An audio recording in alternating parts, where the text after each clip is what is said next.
Počinjemo tako što nanosimo na usne ruž koji je sjajan, a mi želimo da ga matiramo.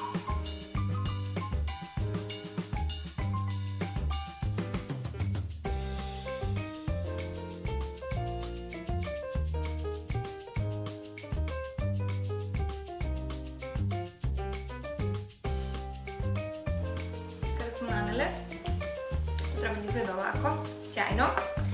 Sad mi ćemo ga matirati tako što ćemo uzeti papirnu naramnicu i izdvojiti slojeve, uzeti jedan, bude proziran, stavit ćemo na usne, prisloniti skroz uz usne,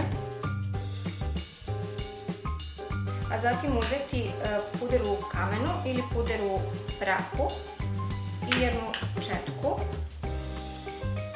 uzeti proizvod četkom, a zatim tapkati po maramici.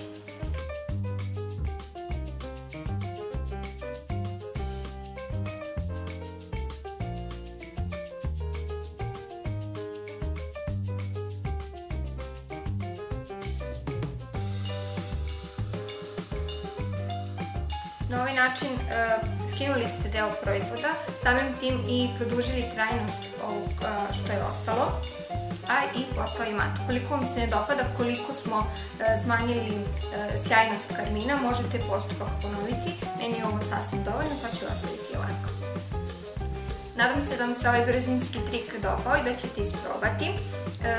Lajkujte nas na Facebooku, na YouTubeu, subscribeujte, komentarišite obavezno, a mi se vidimo u nekom novom tutorialu uskoro. Ćao!